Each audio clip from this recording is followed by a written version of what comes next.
Welcome to the Sales Dynamic Test. This is the first campaign that you're going to run in your entire sales ads funnel. And don't worry, I'm going to walk you through everything step by step. But this campaign is really important because it sets the tone for everything else. So go ahead and put your check mark on campaign number 1 and click Edit. And you'll notice right away it opens up a screen that will look similar to mine, but not quite the same. That's because I have run a number of ad sets under this campaign, so I could show you what it looks like and also help you understand the metrics as we go through the process. But for the purpose of this video, we're going to focus in on building out our very first ad set within the dynamic sales test. So go ahead and scroll down here. You'll notice we have our campaign name, and then at the very bottom, we have Advantage Campaign Budget. Now keep in mind, when you run an Advantage Campaign Budget campaign, the best way to do this is to always have 2 ad sets that are running at any given time. By doing that, we're allowing Facebook to disperse our daily budget between both ad sets in order to find a winner. Now, if you want to increase your budget, you can absolutely do that, and you'll be able to get results much faster. With this type of budget spread across 2 ad sets, I would at least give your campaign 2 days, if not 3 days, to find a clear winner. And remember, at this time, we're only going to test 2 ad sets at the same time. Now let's head on over to our very first ad set. And it says new sales ad set here at the top. Yours might have a different name, but this is what I have on here to keep us organized. Go ahead and scroll on down and you're going to choose website. And then under performance goal, it's maximize number of conversions. Make sure your pixel is selected. And then for conversion event, we have purchase. Cost per result goal is blank. Scroll on down to dynamic creative and make sure it's toggled on. Under budget and schedule, we don't need to set up the budget here because we've already set it at the campaign level. Your budget should be a start date that uses today's date or a date in the future, and then we're going to leave the end date open. And then under audience controls, there's really nothing that we need to do here right now because we need to switch to this. See where it has Advantage plus Audience? Right now, because we're testing, we want to go and switch to Original Audience options. So go ahead and click on that. And then you'll notice that your screen looks familiar. For those of you that have been using and setting up ads for a while, the other screen was a little bit confusing, but this one looks very familiar. You'll see all of your same controls that you've used in the past. What we're going to do here is we are going to create a new audience. So this is where you can bring in your locations. Just click Edit, your age, your gender, and then your detailed targeting. Let's say in this one that we want to target an audience that loves golf.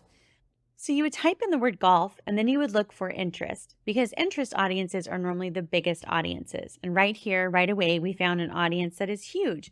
If yours is smaller, you can always hit suggestions and see if there's other interests that you might want to bring in, such as golf course or golf equipment. Those are both really good ones.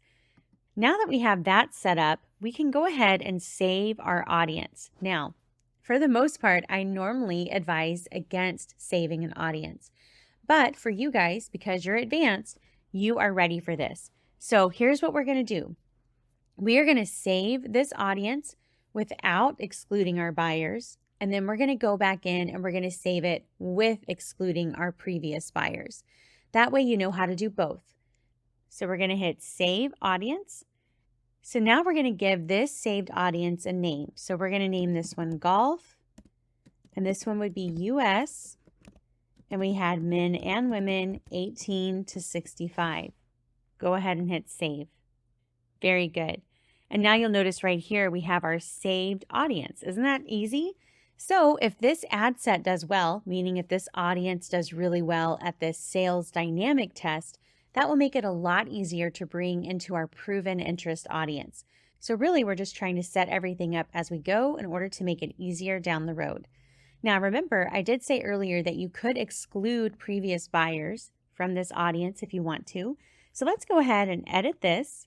Very good. And you'll notice right here, we can add exclusions. So I'm going to go ahead and click on that. And then under exclude, I want to do buyers. Now, I already had an audience set up of buyers, so that makes it really easy for me to bring them in. If you don't have that set up, be sure to watch the video that I have on how to build that audience. You'll notice everything else stays the same. The only thing we needed to change was that, and we need to change the name. So instead of updating, we're actually going to save as new. And you can see that it has copy at the end. I'm just going to make a note that says excludes buyers. And now I'm going to save it. So now I have 2 audiences. You'll notice here, if I type in the word golf, I have this one, which is my regular audience, and then this one, oops, golf, which excludes buyers. And that gives me the power to use this audience in multiple campaigns, and I can make the decision to exclude or include buyers as needed. So now that we have both of these set up, we're ready to move on over to the ad level. But first, let's make sure we have our placements correct, and it's going to be Advantage Plus placements. All right, let's move on over to the ad level. This is where we get to have a lot of fun. We get to bring in our dynamic ads. Now, remember in this ad set when I said we were going to target golfers? Well, that's something kind of unique for you to keep in mind when you bring in your ads. For instance, if you often sell items that work really well with a certain type of audience, it might be good to reflect that in your ads. This is taking our advertising to a new level. So for instance, with this golf-based audience, what if my ads had a kind of a generic copy, but in the background of the image, I had a golf club? Or we could do the opposite. What if our images were a little bit more generic and we made sure that the first line of our ad copy talks to golfers? These are all things that we can do to quickly get their attention, make them feel seen and heard, and then allow them to see themselves in our ad. So we're not just talking to them or at them, we're actually engaging them in something that we know that they love and are interested in. This tactic will work even if you're selling a course, even if you run a restaurant. Being able to attract your potential customer or buyer's attention by making them feel seen and heard is marketing gold. So if you can incorporate that here at the dynamic ads level and test it out, you'll get to see really quickly if this audience needs that from you or if they need a more generic ad with generic copy and they do just fine. All these little tests add up and really help you begin to understand exactly what your audience needs from you in order for them to take action on your ad right away. So you'll notice that we have identity, we have our Facebook page and Instagram account. Under ad setup, we're going to do single image or video, and we have multi-advertiser ads selected. Under ad creative, this is where we're able to bring in our images and videos. The beautiful thing about dynamic ads is you can mix and match. So you get to have 10 creatives total. So that means you could do 5 images and 5 videos or 7 images and 3 videos. Really, the sky's the limit here. And then under primary text, you're able to enter in 5 variations. Same with headline and same with description. So I'm going to go ahead and walk you through that. We're going to build this out together. So what I'm going to do is I'm going to bring in 5 images. So I hit select images and I'm just going to select just some random images so you can see how this populates in here. So I actually selected 6 images.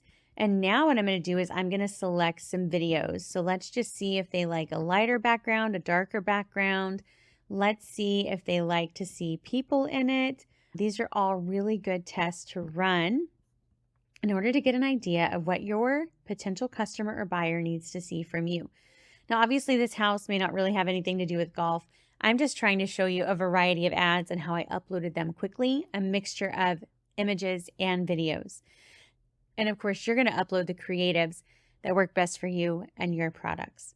Now, under optimize creative for each person, we want that toggled on. And then you'll notice right here, primary text, as soon as I click on this, Facebook does allow me to bring in these text suggestions from ads that I've used in the past. So I can hit add and it will automatically populate it for me.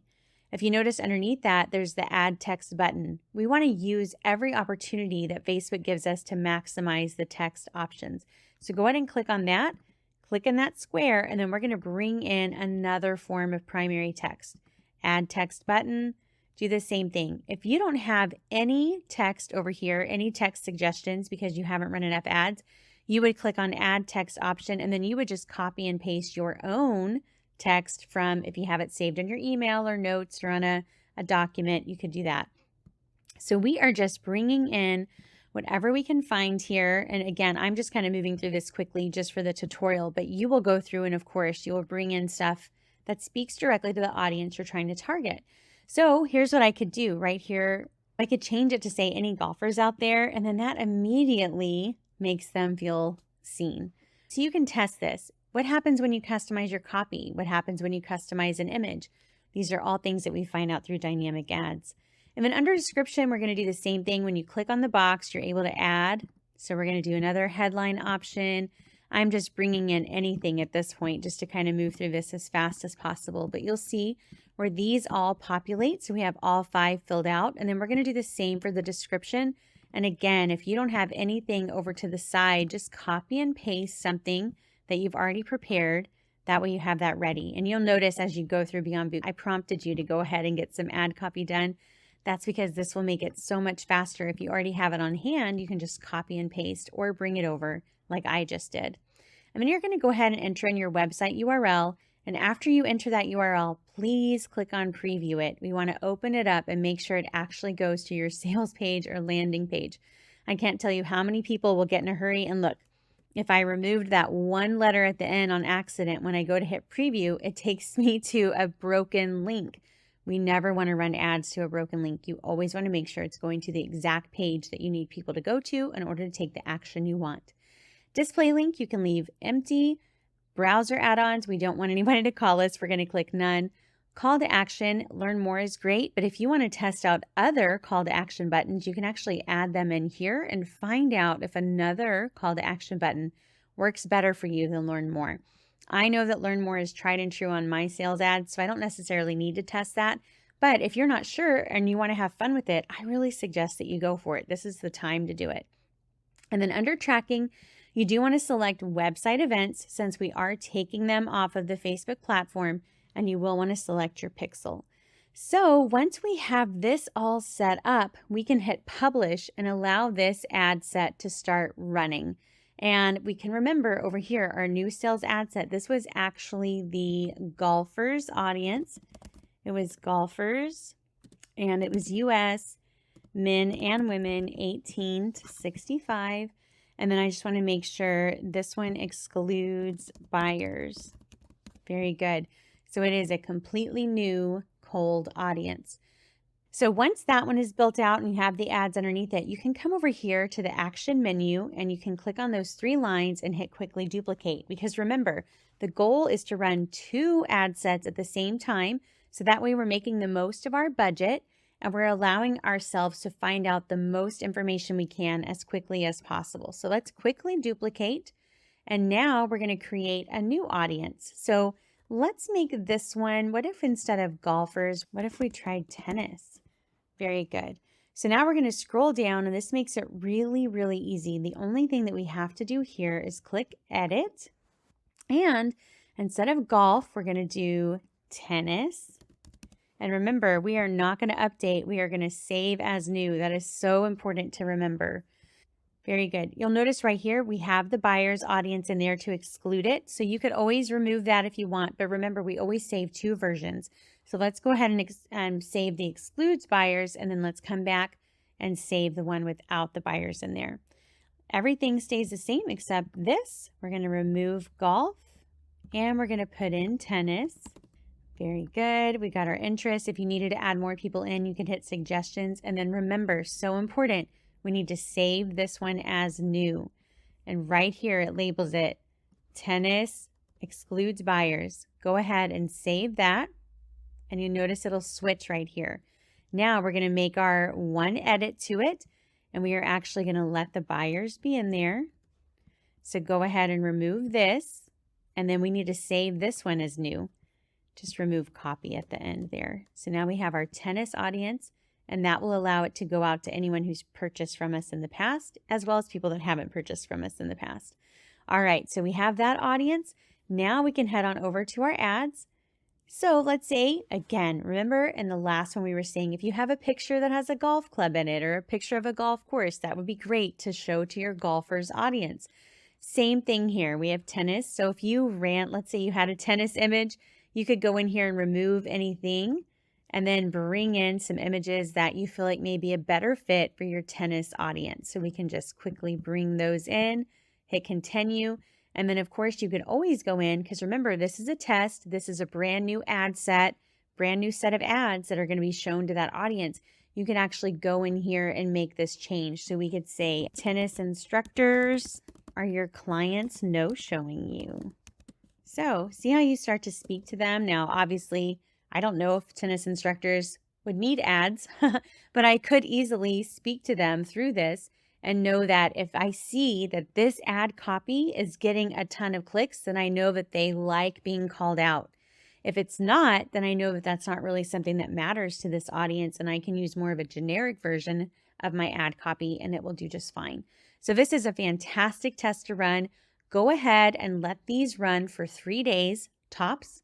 That way you can find out how many purchases you got, and then you can drill down to find out what ad from your dynamic ad set, what ad creative got the most purchases, what primary text got the most purchases, what headline, what description. Once you find that, then you take that information, you create a super ad from it, and you put that super ad with the saved audience into the proven interest campaign. And it's just so much fun. So I'm going to show you how to do that in the next video. But for this one, I wanted to make sure you knew how to set up your sales test dynamic ad. And I do have another tutorial that shows you how to add more ad sets in there, because this campaign will house a ton of ad sets over time. But just keep in mind, you're only going to have 2 turned on per test. So you're not going to run a ton of ad sets all at once, but you can leave them in here. That way you always have a quick file cabinet of the people that you've tested in the past, so you don't keep retesting audiences that you've used already. All right, guys, I'll see you in the next video.